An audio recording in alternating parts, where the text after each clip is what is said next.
Bienvenue dans notre émission Les acteurs du Nouveau Monde. Aujourd'hui, nous avons le plaisir, la joie de nous retrouver dans le musée des arômes chez Nelly Grosjean, qui est aromathérapeute et naturopathe. Et c'est dans ce lieu magique et merveilleux qu'habite également Irène Grosjean, qui est la référence en France et partout dans le monde presque, de la naturopathie. De nombreuses personnes se sont engagées corps et âme dans cette mission, la construction d'un nouveau monde. Aujourd'hui, nous leur donnons la parole. À la technique, nous avons Étienne et nous avons une invitée de grande marque. Notre invitée de ce jour est une jeune femme de 17 ans, puisque à 70 ans, on recommence à zéro. Donc, bonjour Irène Grosjean. Bonjour cher monsieur. 70 et 17, vous voyez, ça fait 87. Exactement. Après une enfance difficile, après plusieurs décès dans votre entourage, vous vous êtes passionné pour la naturopathie. Eh bien, c'est-à-dire que je me suis rendu compte que les malades bien soignés, comme j'ai appris à les soigner, mouraient bien jeunes et dans beaucoup de souffrances. Et après en avoir perdu 3, bien soignés, comme on l'entend classiquement, 34 ans, 25 ans, 44 ans, je me suis dit que si le Créateur existait, il ne pouvait pas avoir voulu que ces créatures souffrent autant que je souffrais et voyaient souffrir autour de moi. Et j'ai cherché, je me suis dit qu'il devait y avoir autre chose. Et quand on cherche, on trouve. Et j'ai rencontré un jour quelqu'un qui m'a dit « Mais évidemment, il y a 2 façons de vivre, le bon sens et l'autre. Il y a 2 médecines, une médecine de maladie, une médecine de santé. Il faut savoir laquelle on choisit. » Ah, médecine de maladie, médecine de santé. Et j'ai évidemment expérimenté très rapidement. Et je me suis rendu compte qu'il y avait évidemment, exactement, une médecine de santé telle qu'Hippocrate l'a préconisée. N'a-t-il pas dit aux malades que l'aliment soit ton seul remède et demandé aux médecins de guérir sans nuire? Et je pense avoir retrouvé la véritable médecine hippocratique. Celle qui devrait permettre à tout le monde d'être en parfaite santé. La naturopathie serait peut-être la médecine la plus ancienne. Alors, la naturopathie, à l'heure actuelle, je n'ose pas parler de naturopathie parce qu'il y a des écoles de naturopathie de tous les côtés et je vois qu'il est enseigné des choses auxquelles je ne peux pas adhérer. Mais la médecine antique chinoise, où le médecin était payé au nombre de bien portants et devait soigner gratuitement les personnes qu'il n'avait pas su éviter d'être malades. Ça, c'est de la vraie médecine. C'est ça que vous appelez la médecine de santé. Voilà. Et ça serait peut-être celle qu'on aurait le plus besoin. Mais absolument. Mais la nature a tout donné aux hommes pour qu'ils soient en parfaite santé, heureux de vivre. Et qu'est-ce que c'est que la santé exactement ? Eh bien, on sait très bien que notre corps est construit de cellules. 1/3 de notre poids est créé et fabriqué de cellules. Et 2/3 de notre poids sont des liquides. Sur un corps de 60 kg, il y a 40 litres de liquide, dont 5 litres de sang. Et 20 kg de cellules. Donc, quand un être est en bonne santé, il est forcément relié à la longueur d'onde la plus élevée, celle de la vie. Tout est onde, on ne peut plus le nier maintenant. On fonctionne de tous côtés avec des appareils qui nous permettent de capter des ondes. Et je rêve du jour où on aura un appareil qui nous permettra de savoir à quelle longueur d'onde on est réellement, parce que c'est aussi précis. Et nos pensées, nos sentiments, notre état de conscience dépendent absolument de la longueur d'onde à laquelle nos cellules peuvent se relier. si elles sont bien oxygénées, bien alimentées, et qu'elles baignent dans un milieu au moins propre, à défaut d'être pur, parce que sur 60 kilos, il y a 5 litres de sang, 35 litres de liquide, ces fameux liquides que les anciens appelaient les humeurs. Et nos cellules baignent, prennent leur nourriture dans ces humeurs, digèrent et font pipi caca. Les résidus métaboliques sont dans ces humeurs. Et lorsque ces humeurs sont propres, évidemment, nous pouvons capter des fréquences plus élevées.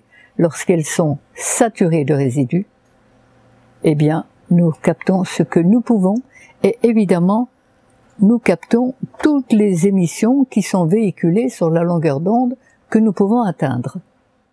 Et qu'est-ce que vous appelez les fréquences élevées, les fréquences basses? C'est ça que vous appelez le bon sens et le non-sens? Alors, tout est onde. Et l'intelligence universelle véhicule ces états de conscience, ces sentiments, ces idées sur les longueurs d'onde les plus élevées, les fréquences les plus élevées. Mais plus nous sommes empoisonnés, carencés, moins nous pouvons atteindre ces présences que les animaux sauvages atteignent, eux. Seulement les animaux sauvages, ils ont toujours respecté les lois de la vie. Ils ont toujours mangé exactement ce qui leur était dit de manger. L'information arrivait. Nous, on a... Pourquoi l'avons-nous fait? Ça, c'est un grand mystère. Mais apparemment, nous avons tous appris qu'au départ, l'homme était cueilleur. Et qu'à un moment, il est devenu cueilleur-chasseur. Alors on a dit que c'est à ce moment-là qu'il est devenu plus intelligent. Permettez-moi de remettre les choses en place. Au départ, l'homme était cueilleur. Pourquoi? Il semblerait que la Terre était beaucoup plus ensoleillée et que les tropiques s'étendaient d'une façon beaucoup plus large. Et il y a eu l'Atlantide, un continent qui est passé sous les mers. Il y a eu la séparation de l'Amérique et de l'Afrique, la séparation des continents. Tout cela, ça a dû créer un choc énorme à la Terre qui, en basculant, a été beaucoup moins ensoleillé. Il est resté du soleil sur l'équateur et les tropiques tout le long de l'année, mais les autres ont découvert le froid. Et en découvrant le froid, évidemment, il y a eu moins d'arbres fruitiers, donc moins de nourriture normale pour les hommes, parce que nous sommes cueilleurs, et si nous étions lâchés dans la nature, sous les tropiques par exemple, la première chose que l'on pourrait manger, on n'a pas d'outils, on n'a rien, on n'a que nous-mêmes. Comme toutes les espèces de la création, elles se nourrissent par leurs propres moyens, instinctivement. Instinctivement, on mangerait d'abord des fruits, avant même des légumes, avant même des plantes et des racines. La première chose qu'on cueillerait, c'est des fruits. Et nous avons évidemment un système digestif de frugivores, avec des intestins très longs, des petits reins très faibles. Le carnivore a des intestins très courts, des reins très puissants, et lui peut éliminer l'acide urique produit par toute digestion carnée. Et si on était carnivore, eh bien comme tous les carnivores de la Terre, on pourrait attraper notre proie et mordre dedans, et sentir son sang tiède couler dans notre bouche. Est-ce que vous êtes capable d'attraper un cochon, un bœuf, un cheval, un mouton, un lapin, lui tordre le cou et mordre dedans? Pas vraiment, non. Bon, eh bien, moi je pense que si on était carnivore, on pourrait le faire. Ah oui, sûrement. Les lions le font, oui. Ce n'est pas notre nourriture. Alors voilà ce qui s'est passé, c'est que à partir du moment où l'homme a découvert le froid, il n'avait plus de fruits qui lui apportent l'énergie de l'air, de l'eau, de la terre et du soleil, l'énergie de la vie, qui se digère facilement et qui lui donne l'énergie, c'est le carburant essentiel, c'est l'électricité de notre corps. Et comme on n'a plus cette énergie, comme les hommes n'ont plus cette énergie parce qu'il n'y avait plus de fruits, eh bien ils ont découvert le froid, ils ont découvert le feu, ils ont cuit ce qu'ils pouvaient. Et comme ils n'avaient pas suffisamment d'énergie, ils ont dû tuer les animaux pour avoir la leur. Seulement nous ne sommes pas carnivores.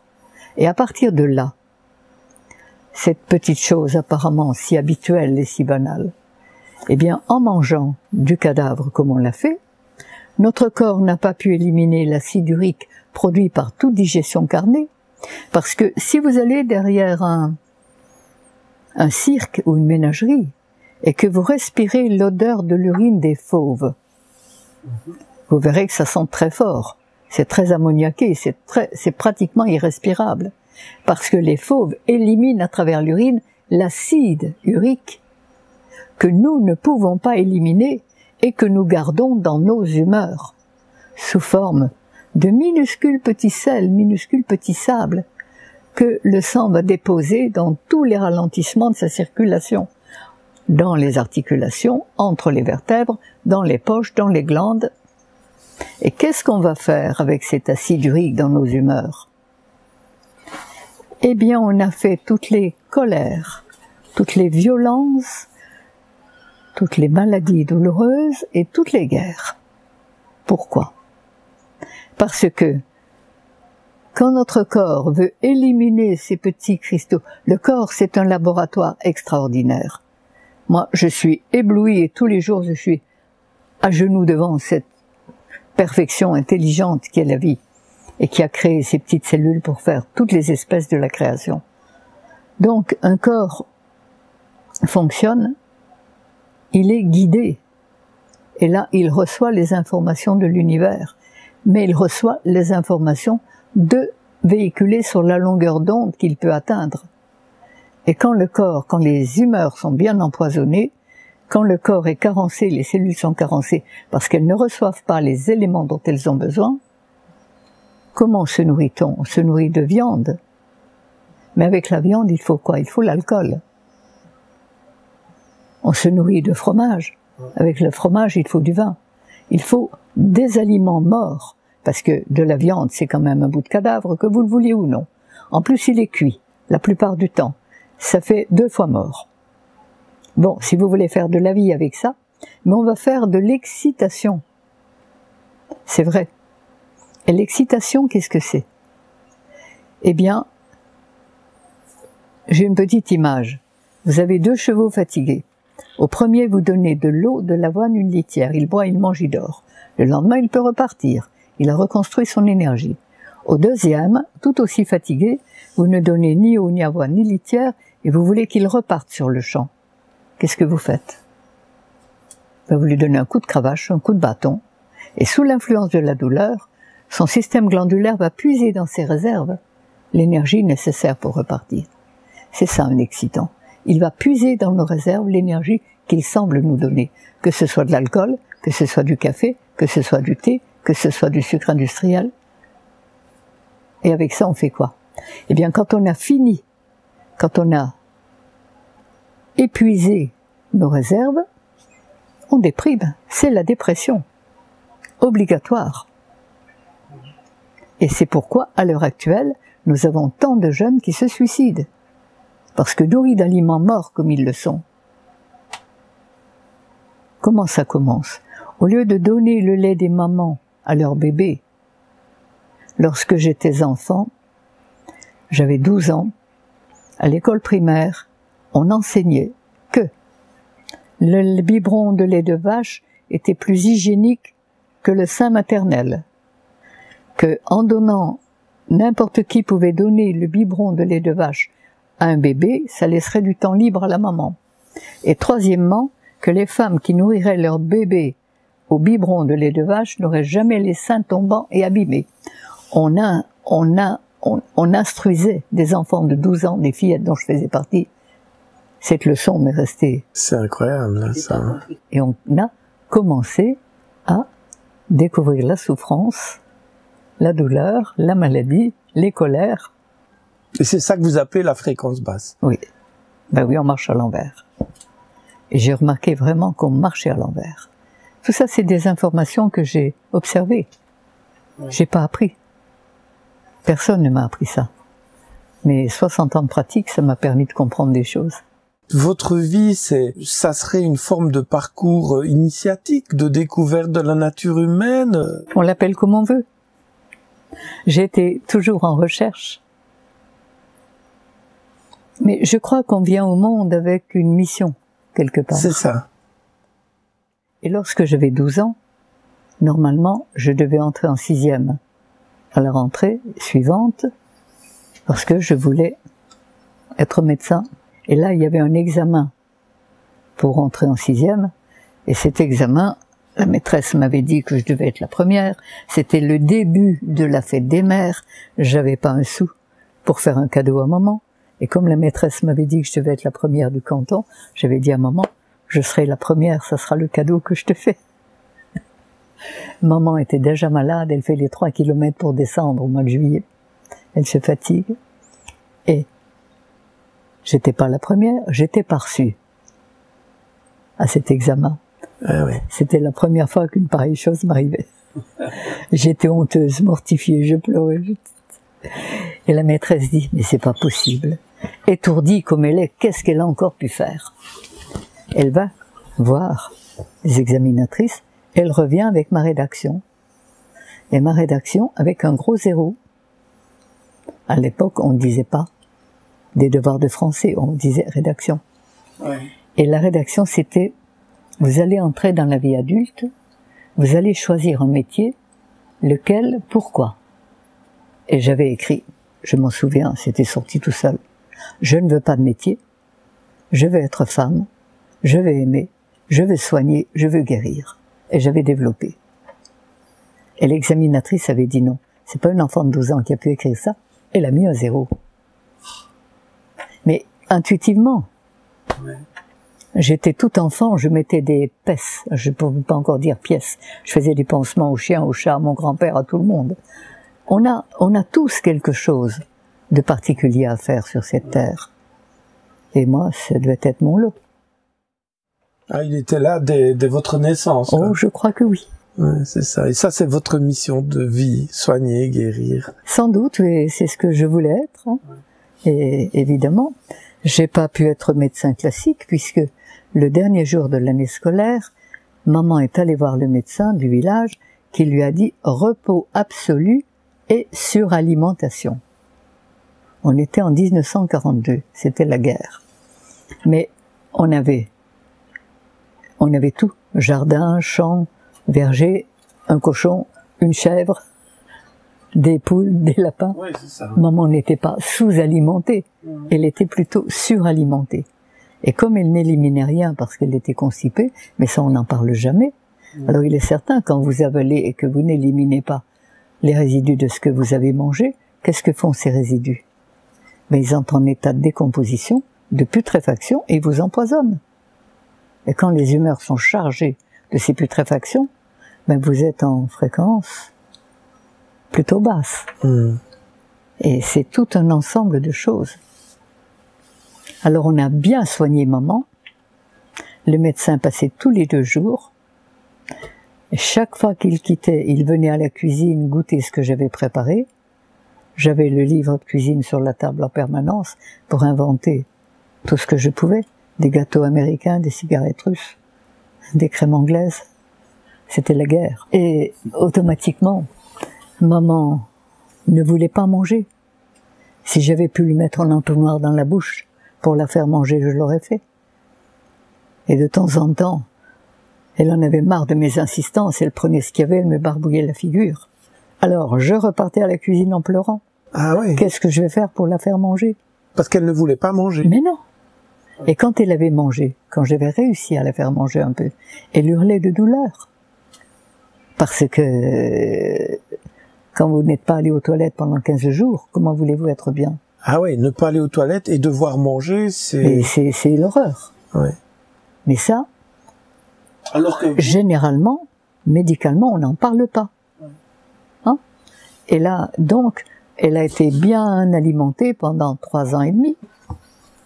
Elle a maigri, elle est arrivée à 25 kilos 1 mois avant de mourir. Et je vous dis pas dans quelle souffrance.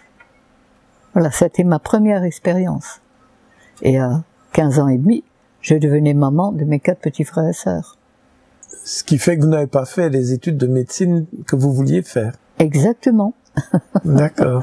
Ma maîtresse a pleuré et disait non, c'est pas juste, pas elle, pas elle. Et heureusement, ça a été ma chance. Parce que si j'avais fait des études de médecine classique, comme tous les médecins, j'aurais cru ce que j'avais appris. On ne peut pas passer 7 ans de médecine à étudier et à penser qu'on a appris des choses qui ne sont pas vraiment celles de la vie. Qu'est-ce que la faculté apprend aux médecins? À chercher tout ce qui ne va pas. Oui. À mettre des noms très savants dessus. Et à prescrire, quoi? Des examens pour chercher encore. Des médicaments qui rendraient malade un bien portant. Et des opérations. Qu'est-ce qu'un médecin sait faire d'autre? Il n'a pas appris la santé, il a appris le commerce de la maladie. Je n'ai pas honte de le dire, et je veux le crier très fort, parce que quand je vois les dégâts que l'on fait de cette façon, je ne peux pas le supporter. Je suis bien d'accord avec vous. Je regardais les chiffres des bilans de Novartis, par exemple. 4 milliards de recherche et de développement, 41 milliards de marketing. N'est-ce pas? Bayer, 10% de recherche et développement, 40% d'administration et de marketing. Donc, c'est malheureusement tragique, c'est devenu un vrai commerce. En même temps, je pense que la médecine allopathique, elle a aussi son intérêt. Mais tout à fait. Je n'ai rien contre. La médecine allopathique, en cas d'urgence, est indispensable. La médecine naturelle, en cas d'urgence, ne va pas faire. Et parfois, je pense qu'il faudra conjuguer les deux médecines, prendre le meilleur partout. C'est ça. Pour aider le malade à refaire sa santé, sur tous les plans.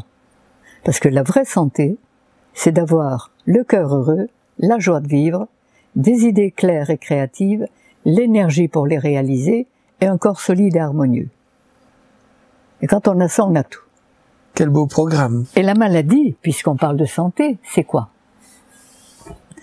Le langage des mots est d'une puissance extraordinaire. Si on décompose le mot maladie, ça veut dire qu'on a fait mal à non? Oui. Maladie, maladieux, à la vie et à ses lois. Et chaque fois que notre corps, étant donné qu'on ne lui donne pas les aliments qui sont faits pour son système digestif, et qu'on l'empoisonne tous les jours gentiment, mais tous les jours un peu, dès que le corps humain a un peu plus d'énergie que celle dont il a besoin pour son rythme journalier, il l'utilise pour rétablir son équilibre. C'est-à-dire qu'il va essayer d'évacuer ce qui l'empoisonne. Et là, évidemment, ça va lui demander beaucoup d'énergie, on va être fatigué. S'il veut évacuer de l'acide urique, il va devoir faire fondre ces petits cristaux pour les faire passer dans le sang, les conduire au rein, jusque dans l'urine. Et en fondant, l'acide va brûler les émergences nerveuses et créer la douleur ou augmenter la température du corps. Et si on élimine des résidus de sucre lent, j'en ai pas encore parlé, mais normalement, les sucres rapides, les fruits, sont les aliments qui donnent l'énergie à l'homme. Mais comme on n'avait plus de fruits, il y a des milliers d'années, on a cuit toutes les céréales, tous les féculents, mais le foie humain est incapable de digérer totalement et complètement les sucres lents. Et tous les sucres lents, gluten, pas gluten, ne peuvent pas être digérés totalement par le foie humain. Et chaque digestion, je devrais dire chaque indigestion de ces sucres lents, laisse ce qu'on mouche, ce qu'on crache. Toutes les viscosités, toutes les mucosités sont produites, ce sont des résidus de sucre lent. Et avec les bouillies de farine, avec les féculents, on a bien fait le peuple serviable et corvéable à merci, non? Ça veut dire que quand les cellules baignent dans ces viscosités, c'est comme si elles baignaient dans la colle. Elles sont ralenties, on devient peureux, on est plus confiant, on est timide, on a des angoisses. Et là, on va fabriquer tous les maux et toutes les maladies pénibles et gênantes et non douloureuses. Et avec l'acide urique, on a fabriqué toutes les colères, toutes les violences et toutes les maladies douloureuses. Mais quand on est malade, ça veut dire que notre corps cherche à rétablir sa santé et qu'il évacue les saletés qu'on a mis dedans. Alors ça veut dire quoi? où on le comprend, on l'aide, et on va l'aider à évacuer tout ce qu'il veut évacuer, qu'il voudrait bien évacuer, mais qu'étant donné qu'on a été vacciné, médicalisé, et qu'est-ce que le vaccin a fait? Mais il a empêché le système de défense d'éliminer les résidus dont l'enfant avait hérité avant de venir au monde, parce qu'on ne vient pas tout propre et tout pur. On vient avec un héritage génétique toxique, un héritage empoisonné. Et les maladies d'enfants sont faites pour expulser cet héritage. Et j'ai l'intention de faire un gros travail là-dessus, parce que quand je vois ce que l'on fait avec des maladies d'enfants bien soignées, eh bien on fait des handicapés à vie, des sourds-muets, des autistes en pagaille. Et on ne les fait pas, ils ne sont pas de naissance, ils le sont après des maladies bien soignées. C'est-à-dire que quand on soigne une maladie, on empêche le corps d'éliminer ses résidus. Donc tout ce qu'il ne peut pas mettre dans ses urines, dans ses selles, à travers la peau ou à travers l'oreille, des otites, tout ce qu'il ne peut pas éliminer, il va le refouler et l'enfermer dans ses humeurs. Et comme plus les cellules baignent dans un milieu empoisonné, plus elles marchent à l'envers, et plus elles demandent, exigent le produit qui fabrique le poison dans lequel elles baignent.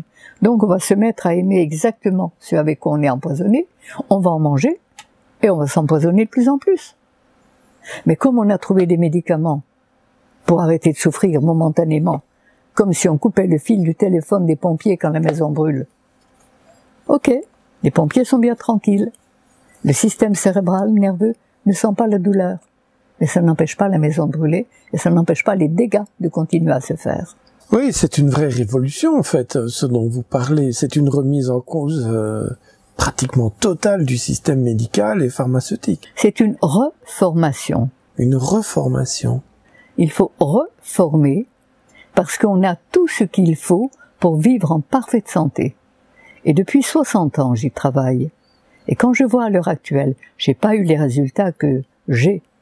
Au début, j'ai fait mon apprentissage, mais à force de travailler, de comprendre, je sais maintenant que toutes les maladies sont guérissables.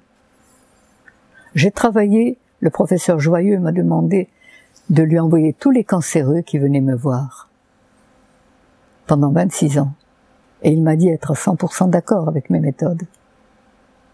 Et il m'a présenté un jour à un de ses confrères en disant « Ce n'est pas de la médecine douce qu'elle fait, c'est de la médecine fondamentale, et nous devons travailler ensemble. » Et je pense qu'à l'heure actuelle, de nombreux médecins sont intéressés pour faire vraiment de la santé et rendre le monde heureux et en forme et créatif. Et c'est le but. Il y a plusieurs médecins déjà, et naturopathes et d'autres, et des gens qui en conscience veulent que le monde soit à son niveau. On a tout, la nature nous a tout donné pour faire de notre vie un paradis. Et de la façon la plus simple. Quand je vois des cancéreux qui guérissent très bien, sans chimio. Quand je vois tous les dépressifs qui repartent. Quand je vois si je devais promener les enfants de parents dystériles que j'ai fait venir au monde, il me faudrait un bus. Parce que ces fameuses glaires, quand elles passent dans l'appareil génital, les femmes qui ont des pertes blanches, c'est quoi? Moi j'appelle ça un rhume de vagin. Et ces pertes blanches, ces viscosités, quand elles pénètrent dans les ovaires, quand elles pénètrent dans les glandes génitales de l'homme, elles le paralysent et on devient frigide, impuissant ou stérile. On nettoie les ovaires, on arrête de mettre des glaires, des sucres lents, on met des sucres vrais, des fruits dans l'alimentation. Et ça disparaît. Exactement. Martin Gray, sa femme ne pouvait pas avoir d'enfant. Ils ont fait 3 semaines de jeûne tous les deux aux États-Unis. Vous savez qui est Martin Gray? Oui, bien sûr. Oui. Oui. Eh bien, après cela, après les 3 semaines de jeûne et de nettoyage, ils ont pu avoir 4 enfants. Il a suffi cela. Hein? Il a Absolument. suffi tout cela. Mais j'en ai fait combien? J'en ai fait venir. Et c'est pas la peine d'avoir des lives et des tas de trucs, hein. Il suffit de nettoyer les ovaires, d'arrêter de manger des sucres lents, les remplacer par des sucres rapides, bien meilleurs et bien plus agréables. Ça correspond pas du tout à notre éducation. Ah, cher monsieur, j'ai été élevé comme vous. Ouais. Avec du café au lait, des tartines et des pommes de terre. Mais on m'appelait la grosse à ce moment-là, et on disait que j'étais neurasthénique. Ah bon? Et papa, qui n'était pas mon père, disait en parlant de moi, elle nous porte la guigne, celle-là.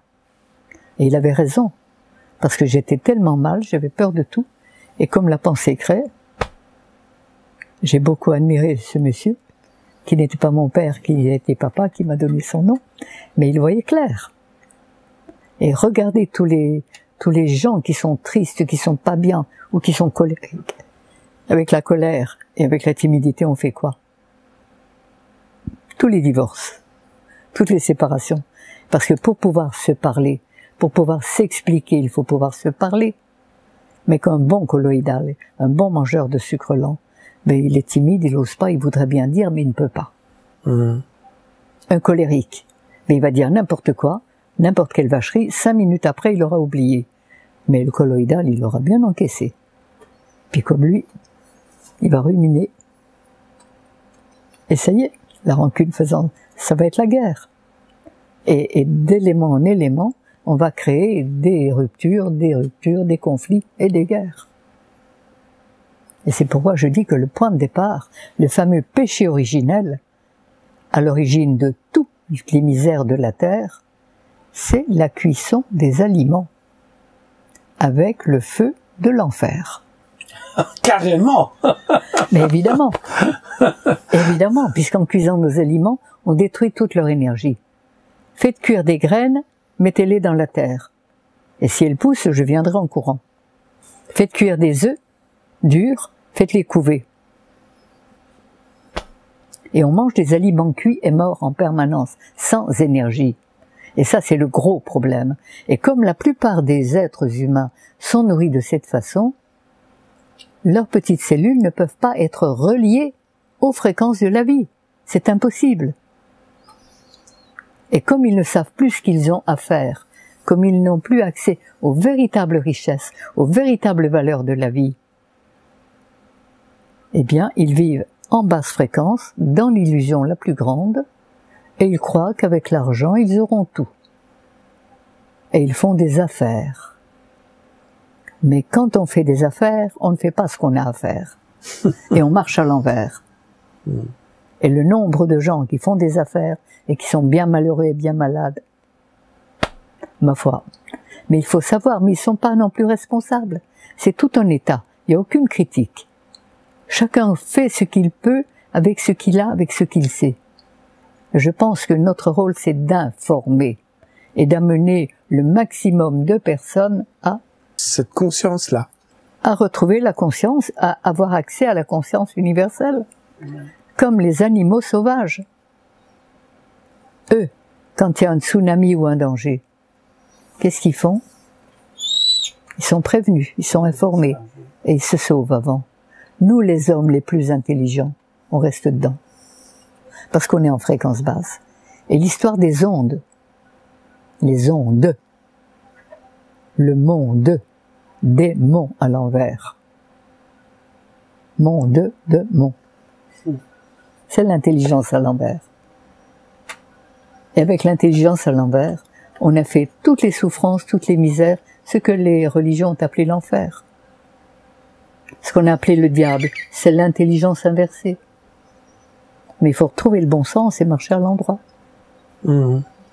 Parce que si on avait donné que de l'herbe et du foin aux vaches, c'est une image excellente.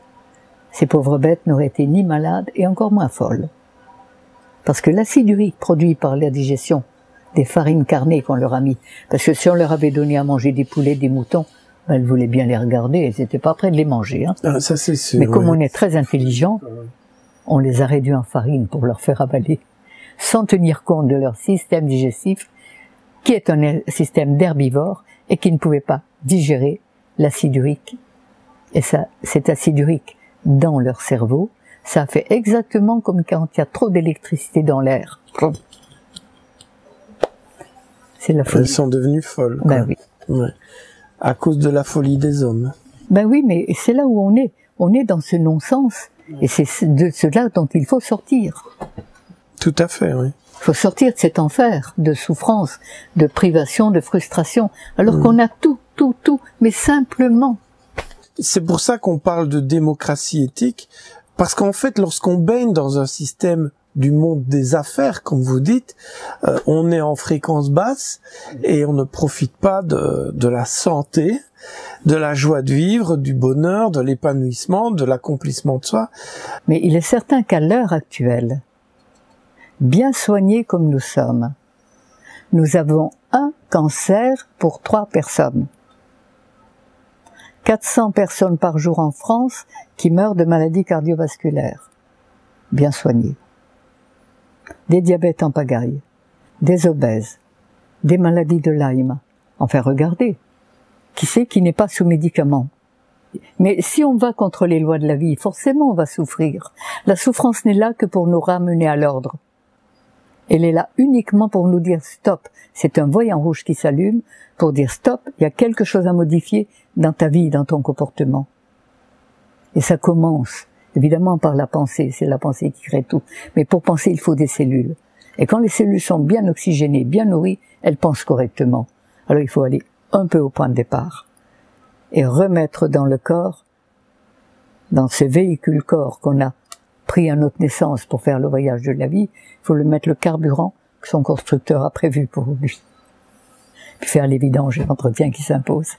Oui, à propos de vidange et d'entretien,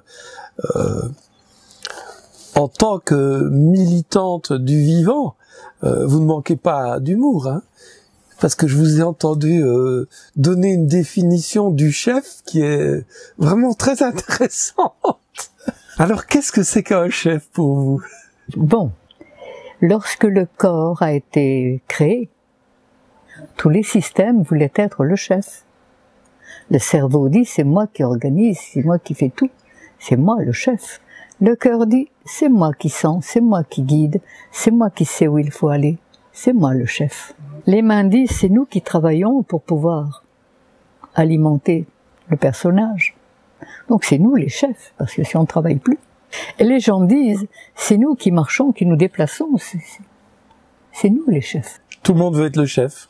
Et oui, là-dessus, le trou du cul arrive. Et il dit, c'est moi le chef. Éclat de rire général, évidemment. Et le trou du cul se met en grève. Évidemment, il n'élimine plus rien, il fait plus rien. Le cerveau devient... Il n'y a plus rien qui marche bien. Et tout le monde supplie que ce soit le trou du cul, le chef. Parce que pour être un chef, c'est pas la peine d'être un cerveau. Comme tous les chefs, le trou du cul s'occupe de la merde. Mais cette histoire qui paraît, elle est une réalité absolue. Oui. Parce que quand le corps avale, qu'il n'élimine pas les résidus de ce qu'il a digéré, qu'est-ce qui se passe? Eh bien, tous ces résidus restent dans son corps, se décomposent, entrent en état de putréfaction et empoisonnent les liquides dans lesquels les cellules baignent. Et obligatoirement, on va être en fréquence basse. Et quand je vois qu'on ne tient pas compte de la constipation est la première maladie. Et un être constipé va forcément être mal. Faire une tête de constipé, ça veut tout dire. Oui, oui. J'ai une maman qui m'a appelé il y a quelque temps. Elle m'appelle en larmes. J'ai vu votre vidéo, je suis désespérée. Je suis végétarienne, j'allaite mon bébé. Et pourtant, il pleure toutes les nuits et le médecin l'a fait hospitaliser. Il est soigné pour un RGO, c'est-à-dire reflux gastrique œsophagien. Et j'ai dit à cette maman, combien de fois votre petit bonhomme va à selle par jour? Par jour, elle me dit. Mais il y va pas une fois par semaine. Bon, j'ai dit alors dépêchez-vous de le sortir de l'hôpital. Vous allez vous mettre à manger des fruits et des jus de légumes, rien d'autre, pendant un temps. Et puis, vous allez faire ça, ça, ça et ça. J'ai fait faire ce qu'il fallait au bébé. des petits lavements, des enveloppements d'huile de ricin. Et 2 mois après, elle venait avec son bébé dans les bras, qui allait à selle 2 fois par jour, qui dormait les nuits. Puis on a encore amélioré la situation, et toute la famille est passée à l'alimentation vivante. Tout le monde va bien, ça fait une famille heureuse. Cette personne était directrice d'une maison de café. Elle a donné sa démission. Elle s'est fait inscrire à l'école de naturopathie. Elle m'a dit, vous avez sauvé mon bébé, je vais en faire autant. Je vais en sauver d'autres. Waouh, c'est magnifique, hein. Oui, mais des histoires comme ça, j'en ai plein. Alors la constipation, c'est ne pas éliminer les résidus des aliments que l'on a mangés, c'est ce qui va faire toutes les grandes maladies. Le docteur Vivini, qui est un médecin qui avait créé une clinique de jeûne dans les années 60. Ce médecin a été l'élève du docteur Berthollet, un médecin suisse qui a écrit un livre merveilleux qui s'appelle « Guérir par le jeûne ». Berthollet, B-E-R-T-H-O-L-E-T. Donc ce docteur Vivini avait créé une clinique de jeûne et il ne faisait pas que jeûner les gens, il les purgeait. Parce que le jeûne, c'est la technique majeure qu'utilisent tous les animaux. Quand un animal est blessé ou malade, il se met dans un coin, il ne bouge plus, il ne mange plus. Il laisse toute son énergie disponible pour que le corps l'utilise pour réparer et éliminer toutes les saletés qu'il veut éliminer. Et là, il se lève 3, 4 jours, 10 jours, 15 jours après, et il est guéri. Tout à fait, oui. On avait un chien qui avait mangé un plateau de fromage que j'avais laissé sur la terrasse. Le lendemain matin, quand on s'est levé, le blanc des yeux était tout jaune, le blanc des yeux du chien. Il s'est mis dans un coin. Il n'a ni bu, ni mangé pendant 10 jours. Au bout de 10 jours, mon mari me dit, on va le faire piquer, on va pas le laisser comme ça. J'ai dit, s'il te plaît, s'il doit mourir, il saura le faire tout seul. Laisse-le tranquille. Le 14e jour, il n'avait ni bu, ni mangé, ni bougé. Le chien s'est levé, le blanc des yeux était revenu tout blanc, il est allé boire au ruisseau et il était guéri. Ouais. Et le jeûne et la prière ont été les indications de toutes les religions. Le jeûne d'abord. Seulement, comme on a été vacciné, c'est-à-dire que grâce au vaccin, on a éteint, on a paralysé notre système de défense, qui ne peut plus éliminer les résidus dont l'enfant a hérité. Donc il n'est plus malade. On ne fait plus ces grandes maladies. On a vacciné contre la coqueluche et des gens qui mangeaient beaucoup de sucre lent, contre la petite vérole qui était la maladie acide de tous ceux qui avaient les moyens de manger de la viande. 2 générations après, on a fait quoi? La tuberculose et la poliomyélite, c'est-à-dire que l'excès d'acide a rongé les cavernes dans les poumons, les mucosités se sont déposées dedans, et ça a permis à un bacille qu'un dénommé Koch allait découvrir de se développer et de se nourrir. Donc on a fait la tuberculose. On a fait quoi? Un vaccin contre la tuberculose. On a empêché le corps d'éliminer. Mais 2 générations après, on découvrait le sida, syndrome de déficit immunitaire acquis. C'est-à-dire que le corps ne peut plus éliminer ses résidus parce qu'il est paralysé. Et tous les VIH que j'ai eus, ce sont des gens très colloïdaux, les glaires, les viscosités. Et avec ça, on a fait toutes les maladies pénibles et non douloureuses, dont le sida. Récemment, j'ai eu 5 SIDA dans ma carrière. Tous s'en sont sortis très bien. Après 2, 3, 4 ans, une forme exceptionnelle, il n'y a plus de sida. Mais avec la trithérapie. Il n'y avait pas de trithérapie. Mais je viens d'en avoir un. Sa mère avait de l'asthme. Lui en avait eu enfant, enfin il avait été traité. Et il était parti travailler à Los Angeles. Il était artiste. Et quelque temps après, on découvre qu'il a le VIH. Et un taux viral assez important. Il avait refusé la trithérapie. Et il avait pris son sac à dos. Et il était parti au Maroc vivre comme un... Puis finir sa vie. Il pensait qu'il allait. Et il voulait pas offrir sa déchéance à sa femme et à sa fille. Donc il était parti. Et quelques mois après, manger des oranges, des trucs, tout ce qu'il pouvait. Il fait un abcès au genou. Il a eu la chance de rencontrer un vieux médecin marocain qui a fait sortir tout ce qui voulait sortir par l'abcès. Parce qu'avant qu'on soit vacciné, les gens faisaient énormément d'abcès. Depuis qu'on a été vacciné, on ne fait plus d'abcès, mais on fait des tumeurs en pagaille, des kystes. C'est des abcès pas mûrs. Le corps ne peut plus les éliminer suffisamment. Donc, il a sorti et il m'a dit, je me sentais tellement bien quand l'abcès a fini de couler, que je suis rentré en Suisse et j'ai retrouvé ma femme et ma fille. Et là, on était au mois de novembre, et ça s'était passé au printemps. Et puis il a remangé comme tout le monde, et les problèmes sont revenus. Et il me dit, je n'ai qu'une envie, c'est de repartir au Maroc.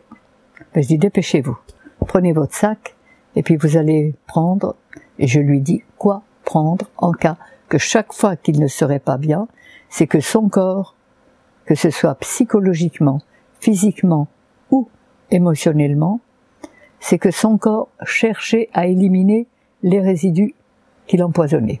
Et que là, il fallait le purger, l'aider à évacuer tout ça le plus vite possible. Donc il est parti avec l'huile de ricin, le chlorhumagène, enfin avec mes techniques classiques. Et puis on en passe 2 ans, 3 ans, j'avais jamais eu de nouvelles de ce garçon. Et à la 4e année, je vais au salon de médecine naturelle à Lausanne, à Mednat, et je vois un grand barbu qui vient vers moi, le teint clair, les yeux brillants, joyeux. « Enfin, je vous retrouve. Je savais bien que je vous trouverais ici. Il faut que je vous dise, les examens prouvent que je n'ai plus de virus. » C'est incroyable. C'est normal. On a nettoyé les humeurs. On a arrêté de les empoisonner. Donc, le VIH n'a plus rien à croûter, il s'en va. C'est aussi simple que ça. C'est difficile à croire, hein. Dans notre système à nous. J'ai une petite image que je donne toujours dans les stages. Vous avez 2 poubelles, une toute propre, elle sort du magasin, puis une autre dans laquelle vous avez mis tout ce que on met généralement dans une poubelle et que vous n'avez pas nettoyé depuis 8 jours. Où vont les mouches? Elles font 3 petits tours sur la propre, puis elles vont casser la croûte dans celle où elles trouvent leur nourriture. C'est sûr, normal. Alors, médicalement, qu'est-ce qu'on a fait? On a appris à analyser les mouches. La mouche verte, la mouche jaune, la mouche rouge. De quoi elle se nourrit? Comment on va la tuer? Moi, j'ai appris à nettoyer la poubelle et il n'y a plus de mouches. C'est une belle image, ça. Et on met des noms très savants. Sur les mouches. Sur les mouches. Jaune, verte, rouge, de quoi? Non, mais c'est tout à fait juste. Alors, on a des très grands savants. Oui, c'est vrai. Ils étudient beaucoup de choses. Ils en mettent plein leur tête. Mais comme ils ne sont plus reliés, ils font ce qu'ils peuvent. Ils analysent tout ce qui ne va pas. Mais la solution, elle est où? Elle est de chercher à faire ce qui va bien. Et quand on fait ce qui va bien, on n'a plus de temps pour faire ce qui ne va pas, ni pour l'analyser.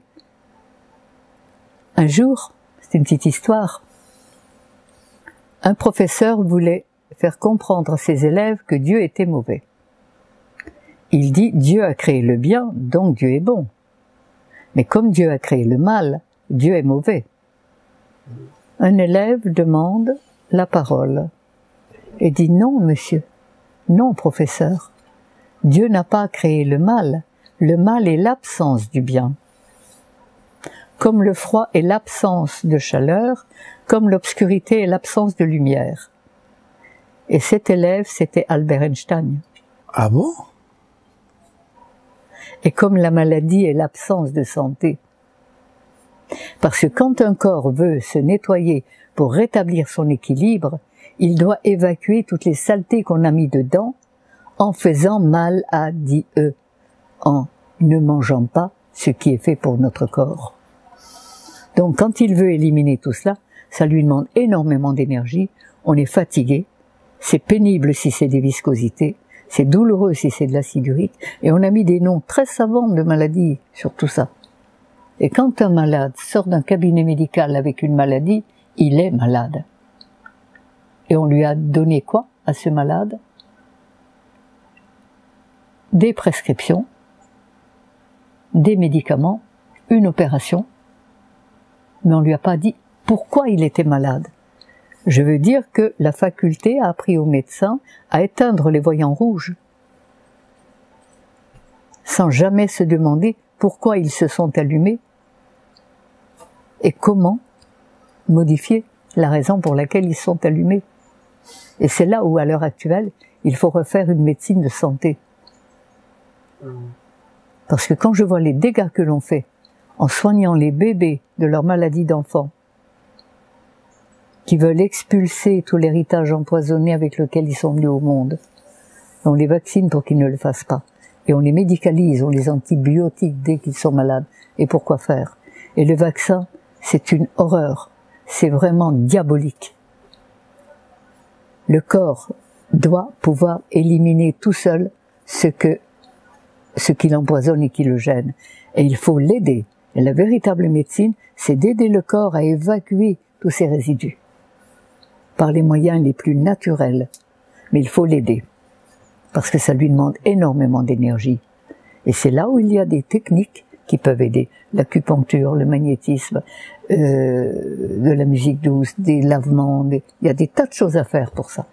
Et il faut refaire une médecine qui va conjuguer tout ce qu'il est possible de conjuguer pour aider le malade à retrouver sa santé.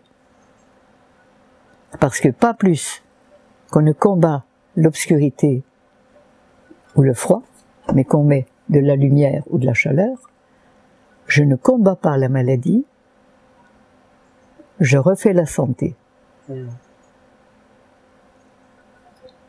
Le combat et la lutte sont des comportements de guerre qui ne peuvent faire que de nouvelles victimes. Et on n'a jamais fait la paix avec la guerre. C'est assez vrai, oui. Et en fait, j'imagine, avec tout ce que vous dites, que le fondement même de la naturopathie, c'est l'élimination. On est parlé du trou de balle, mais qui est le chef, mais en réalité, c'est une formidable vérité. Mais c'est la vérité. Et il est certain que chaque fois que le corps peut se nettoyer, il va mieux. Et toutes les maladies, toutes les souffrances passent par là. Il faut nettoyer la poubelle. Absolument. Et pas chasser les mouches. Et quand on est emmerdé, il faut se démerder. Sur tous les plans. Emmerder, démerder, oui. Mais le langage populaire est le plus riche de tous les langages. Il ne suffit pas de mettre des meubles propres dans une maison sale pour qu'elle soit habitable, il faut aussi la nettoyer. Comme il ne suffit pas de donner à notre corps les aliments qui sont faits pour lui, il faut aussi nettoyer les humeurs, les liquides dans lesquels les cellules baignent, parce qu'on a des stocks importants de résidus toxiques et qu'on enferme avec des médicaments. Et dans le mot enfermer, il y a le mot enfer. Tout à fait, oui. Et là, on n'est pas bien tout le temps, et quand il y a trop de résidus dans les humeurs, ils pénètrent dans la cellule, soit ils déprogramment le cerveau, on fait un cancer, soit ils le sclérosent, on fait un diabète ou une sclérose en plaques, selon le cas. S'ils le paralysent, on fait un Parkinson, une autre paralysie. Ils le déconnectent, on fait une folie meurtrière ou suicidaire. Voilà ce qu'on fait. Alors vous pensez bien que, sachant ce que je sais, je ne peux pas me taire. Il faut simplement retrouver le bon sens, redonner à notre corps les aliments que la nature a prévus pour son système digestif. Nous sommes cueilleurs. Et on n'a jamais cuit, on n'est pas fait pour cuire. Aucune espèce sur la Terre ne cuit ses aliments, même au pôle Nord. Ils mangent du poisson cru. Ben oui, le carnivore, il est fait pour ça. Mais nous n'avons pas des reins de carnivores. Oui, mais quand on habite au pôle Nord, on n'a pas des fruits, des légumes qui poussent dans le jardin. La vie au pôle Nord, elle est de 40 ans. Les statistiques sont... Très faibles. C'est très faible. L'homme est un animal tropical, disait Marcheseau, le père de la naturopathie. Et je crois que c'est vrai. On est fait pour se nourrir de fruits et... C'est vrai qu'on a beaucoup plus de plaisir de vivre au soleil que... Ah ben au soleil, et puis de manger une mangue ou un avocat ou un ananas, hein, selon. Alors sachant bien, et ça je tiens à le préciser, que devant un aliment végétal et cru, fait pour notre système digestif, nos cellules savent exactement de quoi elles ont besoin. Et qu'il est bien de manger tous les fruits que l'on aime. le plus. Ne vous demandez pas ce qu'il y a dedans, vous n'en avez rien à faire, les animaux sauvages ne le savent pas, eux ne se sont jamais trompés. Ils sont pas savants, mais ils savent. Devant un aliment cuisiné, transformé de quelque façon que ce soit, le corps va demander exactement le produit qui fabrique les poisons dans lesquels nos cellules baignent. Et là, on marche à l'envers. Comme un alcoolique aime l'alcool, un drogué aime la drogue.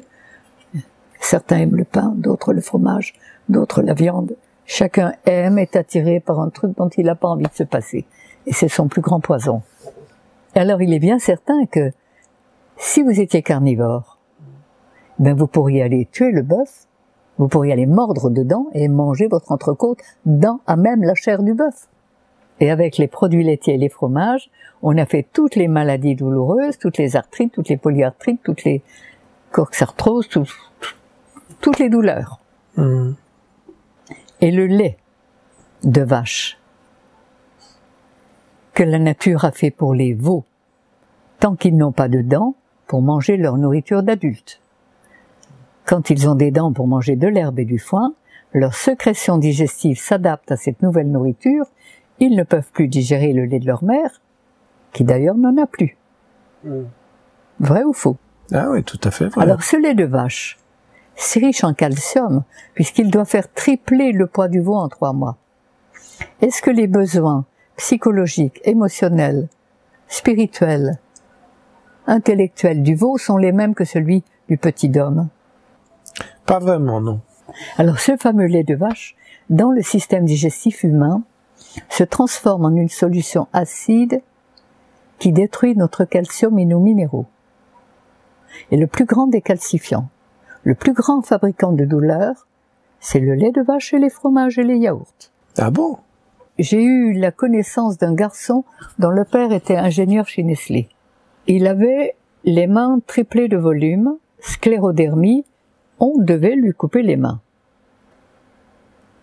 Nelly le connaissait, elle me le présente. Et je dis, attends, avant de te couper les mains, on va peut-être essayer autre chose. Il a accepté de faire ce que je lui disais. Les mains ont dégonflé, il a fait beaucoup de crises d'élimination, parce que les maladies, elles sont faites pour guérir. Et les vieux japonais après, les maladies des crises guérisseuses. Ah oui, une maladie c'est une crise guérisseuse. Exactement, et c'est ça. C'est une crise d'élimination guérisseuse. Elle est là pour nettoyer le corps afin qu'il régénère. Mais quand on enlève, on empêche la maladie, le corps va dégénérer, obligatoirement. Donc ce garçon avait cette sclérodermie, 1 an après, c'était terminé, ses mains n'étaient pas tout à fait normales, mais il pouvait s'en servir, et il a continué, et il fait maintenant des purées d'amandes et des choses absolument merveilleuses. Il est en Suisse, je donne le nom, Marcus, pour ceux qui le connaissent. Et sur 4 enfants, les 2 filles ont eu un cancer, lui, sclérodermie, et son frère, crise de délire. 4 enfants nourris au yaourt. Ils ont mangé beaucoup des yaourts, m'a-t-il dit.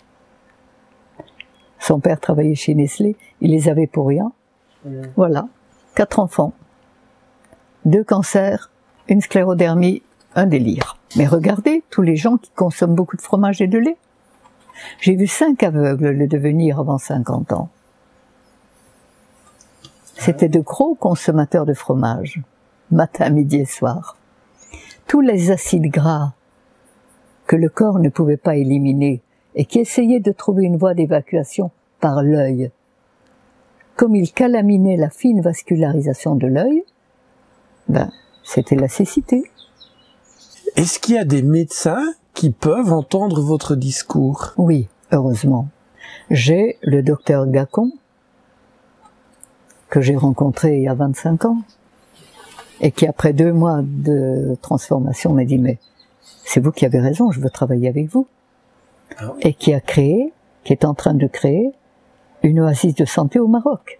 Il a acheté 23 hectares de désert, dans le désert, et quand je suis allé voir ce terrain, je lui ai dit « mais vous faites quoi là, Cyril? Une oasis? Vous aviez trouvé le mot. une oasis de santé. Et il m'a dit, vous n'allez pas partir avec ce que vous savez, hein. Il faut former des thérapeutes. Et il a irrigué pendant 3 ans. Il a passé 15 jours par mois au Maroc. 15 jours, il est psychiatre à Montreux. Il a partagé son temps. Et ça va ouvrir l'année prochaine. Ah oui. 23 hectares d'une oasis de santé, où on pourra, les pieds par terre, cueillir, la tête dans les étoiles, et avoir tous les soins et tout l'environnement nécessaire pour apprendre. On va pas faire des thérapeutes tout de suite, mais on va apprendre à tous les gens qui viendront à refaire leur santé eux-mêmes, à être leurs propres médecins. Parce que quand les gens sont vivants, heureux, reliés, là, ils deviennent créateurs, co-créateurs de l'univers et de leur vie. Quand ils marchent à l'envers, ils deviennent autodestructeurs et destructeurs de l'univers et de leur vie, et de la vie en général. Alors ce n'est pas des affaires qu'il faut faire, c'est faire ce qu'on a à faire. C'est beau, et c'est tout à fait juste. Voilà. Mais on a tout pour faire de notre vie un paradis. Et de la façon la plus simple et la moins chère qui existe. Il faut très peu. Quand on mange des aliments vivants végétaux, il en faut 3 fois moins que quand ils sont cuits, même plus que ça. Avec 5 asperges, vous avez mangé. Vous les croquez, là, c'est délicieux. Vous les cuisez, il en faut au moins 1 livre. Alors vous voyez, on n'a pas besoin de toute cette abondance stupide et destructrice. Il faut sortir de ça. On a tout ce qu'il faut pour créer un monde heureux, simple, créatif et où chacun va pouvoir, comme les cellules dans notre corps, travailler l'un par l'autre et l'un pour l'autre au service de l'ensemble, en même temps qu'au sien.